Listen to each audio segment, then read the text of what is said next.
돈은 여러 상품의 가치를 비교해 줄 수도 있고 상품과 맞바꿀 수 있도록 해주며 재산으로서 축적의 대상이 됩니다. 이러한 돈과 관련된 경제를 우리는 금융이라고 부르는데요. 금융에 있어서 돈의 흐름을 파악해 측정하고 계산하는 것은 무엇보다 중요한 일입니다. 그리고 20세기에 들어서면서 경제의 발전과 함께 금융시장이 급격하게 변하기 시작했는데요. 주식과 채권 등 다양한 형태로 자본시장이 발달함에 따라 금융시장이 더욱 복잡해진 겁니다. 그리고 여기에는 미래 경제 상황이나 이자율과 같은 고도의 불확실성과 이를 정확히 예측하지 못해 발생하는 위험이 뒤따르는데요. 이러한 금융시장의 수학이 중요한 역할을 하게 된 결정적 계기가 있습니다.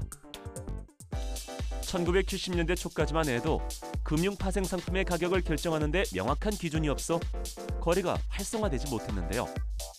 이때 금융회사에서 일하던 수학자 피셔 블랙과 경제학 교수인 마이런 숄즈가 수학 공식을 기반으로 파생 상품의 가격을 책정하는 블랙 숄즈 모형을 발표했습니다.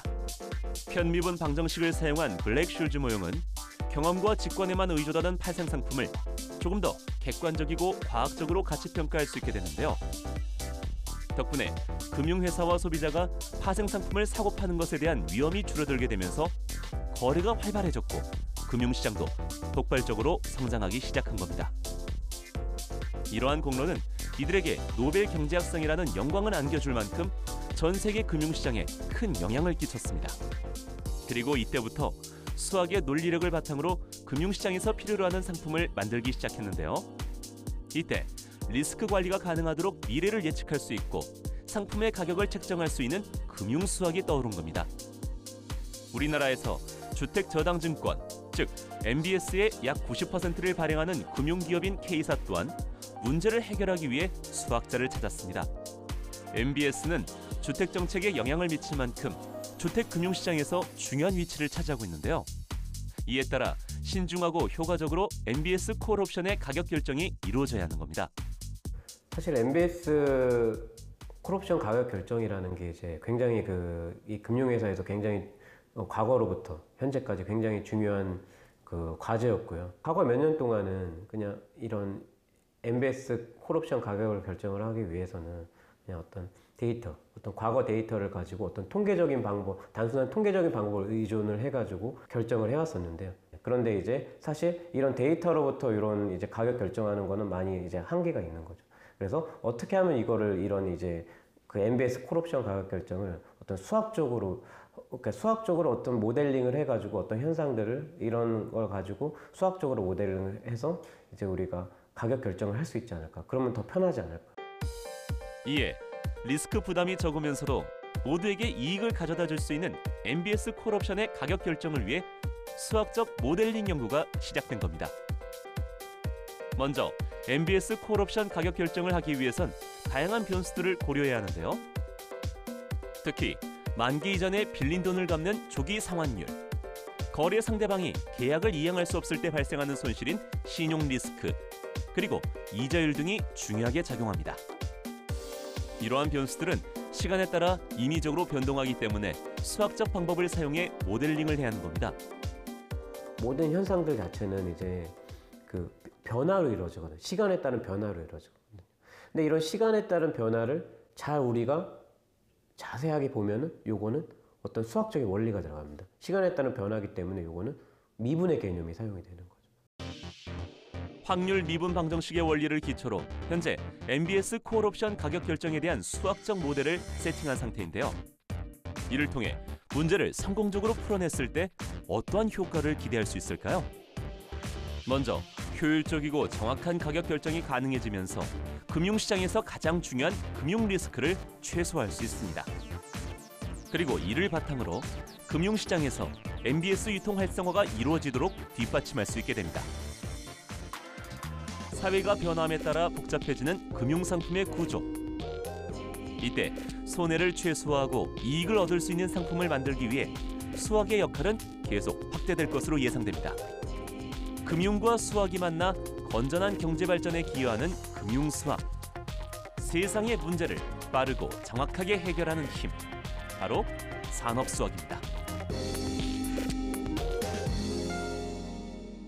금융수학이라는 단어가 등장을 했습니다. 하긴 워낙 복잡한 구조를 가지고 있고 또 다양한 상품들이 늘 쏟아져 나오기 때문에 수학의 역할을 많이 할 수밖에 없을 것 같기는 한데요. 화면에서 등장했던 게 바로 MBS 콜 옵션이라는 거잖아요. 좀 생소한 단어라서 자세한 설명이 필요할 것 같아요. 그 MBS도 나름대로 신용 창출의 하나인데요. 신용 창출이 뭐냐 하면 누가 나한테 1억을 빌려갔어요. 그러면 돈으로 가져가지 않고 돈은 은행에 그대로 있고 1억을 빌렸다는 통장만 갖고 있잖아요. 네. 그 은행은 그걸 또 누구한테 또 빌려줄 수 있죠. 그렇네요. 이 사람한테도 1억, 이 사람한테도 1억, 이 사람한테도 1억 갖고서 5억을 빌려줄 수도 있고 더 심하게는 100억, 200억도 빌려줄 수 있는 거잖아요. 그걸 신용창출이라고 하는데 MBS도 비슷한 거예요. 어떤 사람이 집을 살 때 은행에서 대출을 받는데 그 대출금과 이자를 갚아 나가야 되는 계약서가 있잖아요. 그러면 계약서가 아니고 그거를 증권으로 만드는 거예요.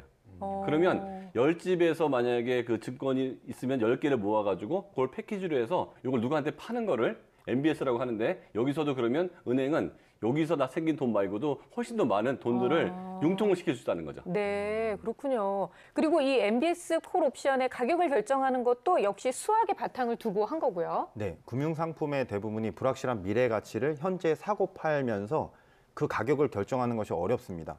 그 이유는 무엇이냐면 여러 가지 변수들이 있는데 네. 그 변수들이 시간에 따라서 어떻게 변동되는지에 대한 예상이 어렵기 때문인데요.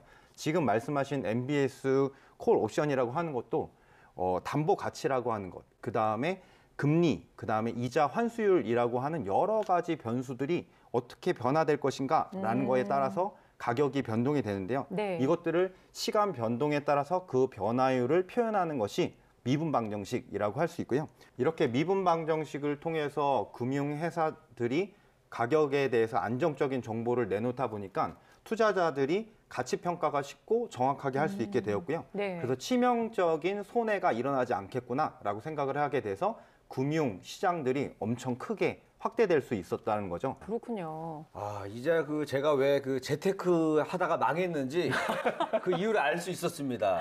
왜요? 왜냐하면 그 금융수학이 네. 이 미분을 기초로 해서 탄생한 거잖아요. 그러니까 제가 그 재테크를 잘 못할 수밖에 없는 거예요. 미분도 다시- 안 되는데 뭐. 그러니까 다시 그렇죠? 생각해 보면은 내가 미분만 마스터하게 되면 정복하게 되면은 이 재테크를 잘할 수 있다 이거 아닙니까? 그렇죠. 그냥 네. 막 쓰면서 살겠습니다. 그냥 편안하게 그냥 번 대로 다 쓰면서 그냥. 그래요. 네. 열심히 벌기나 해야 할 텐데 미분 말입니다. 공부하는 것보다는 막 쓰는 게 나을 것 같아요. 네. 근데 사실 이것뿐만이 아니라 수학이 활용되는 루트는 훨씬 더 많은 것 같아요, 선생님. 그럼요. 이제 금융은 굉장히 분야가 넓은데 보험도 금융의 한 분야거든요. 그렇죠. 근데 보험 수학이라는 학문이 있어요. 이것은 보험 계약을 이행하는데 필요한 이론을 수학적으로 연구하는 학문이거든요. 프랑스의 유명한 수학자인 파스칼이 17세기 말에 이렇게 사람의 생존율 연구를 했거든요. 그러니까 사람이 태어나고 죽기까지 어떤 사고를 당할지, 어떤 질병에 걸릴지 그 미래가 불확실하잖아요. 네. 이 불확실한 것을 확률과 통계를 바탕으로 수치화시켜서 그리고 이것을 물건, 상품화시켜서 사고 파는 게 바로 보험이잖아요. 그래서 이 보험 수학이 발달돼서 보험이 금융의 한 부분을 차지하는 데 큰 역할을 했죠. 혹시 보험 계리사라는 직업 들어보셨나요? 들어는 봤어요. 네. 이 직업이 2015년도에 미국 최고의 직업 1위로 뽑혔습니다. 근데 되게 이 직업의 수학적 능력이 많이 발휘돼야 되는데요. 이 직업이 하는 일은 주로 이제 보험 상품을 개발하고 그것에 적정한 보험료 또 적정한 보상금을 결정하는 직업이에요. 보험 상품을 개발하고 나면 보험 가격이 너무 높으면 사람들이 가입을 안 할 것이고 그렇죠. 또 보상금이 너무 크면 회사도 이것을 유지하기가 힘들잖아요. 이것에 이제 분쟁과 갈등이 많이 일어나고 하니까 최적의 값을 구하는 데 있어서도 수학이 되게 많이 활용이 됐던 거죠. 그래서 대부분 이 보험 계리사는요, 수학자 출신이 많습니다. 그렇군요. 금융하면 나하고는 좀 관련 없는 일이라고 생각했었는데요. 저축, 무슨 뭐 보험 뭐 이런 얘기하니까 금융 관련 분야가 우리 삶에 굉장히 중요한 분야라는 거를 좀 알게 되는 것 같아요. 일단은 금융산업이라는 거는 미래에도 굉장히 중요한 역할을 하게 되겠죠, 선생님? 미래학자들이 예측할 때 미래는 금융회사가 다 지배할 것이라고 얘기들을 진짜요? 하고요. 예. 네. 그 전까지 대부분의 금융상품이라는 것은 그냥 주거래예요. 그러니까 은행에서 100억을 누가 예금을 하면 예금 이자는 3%, 빌려줄 때는 5%, 그럼 2%의 예대 마진. 요거 갖고 은행이 먹고 살았었는데요. 수학자들이 계산을 해보니까 이거 더 많이 굴릴 수 있을 것 같고 그렇게 나오는 상품이 파생 상품이라고 그래요. 파생 상품이라는 네. 것은 원래 그 돈보다 월등히 많은 상품들을 또 만들어내는 거죠. 그러니까 만약에 1억을 갖고서 10억 원 이상의 자금을 운용을 할 수 있으면 10개의 회사가 그 돈을 갖고서 산업이 성장할 수가 있잖아요. 그러니까 은행은 산업을 키우는 굉장히 큰 밑거름이 될 수밖에 없는 거죠. 이게 긍정적인 측면이고, 그런데 그 1억이 잘못되면 10억이 다 잘못될 수도 있잖아요. 그러니까 그렇죠. 10개의 회사가 동시에 어려워질 수도 있어요. 그래서 수학자들이 이걸 확률과 미분이라는 개념으로 최대한 열심히 계산을 해보는 거죠. 그래서 적당히 잘 들어온 돈이 적당히 잘 나가서 모두가 해피하게 만들어지려고 네. 하는데, 이런 그 금융산업 속에서 수학자들의 역할은 정말 전 세계의 경기를 올릴 수도 있고 그렇네요. 전 세계가 폭락을 하게 만들 수도 있는 중요한 역할이어서 지금 더 훌륭한 수학자들을 계속 금융회사에서 초빙을 해서 네. 더 정교한 프로그램을 만들려고 노력을 하고 있습니다.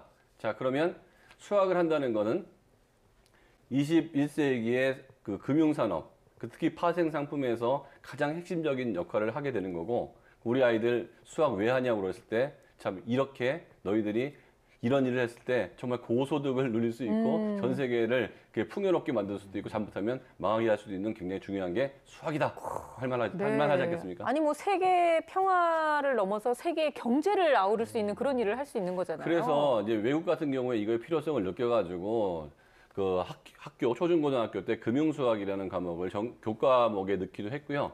이에 맞춰서 우리나라도 개정교육과정에서 네. 고등학교 때 경제수학이라고 해서 이런 수학을 정규 교과에 편성을 했습니다.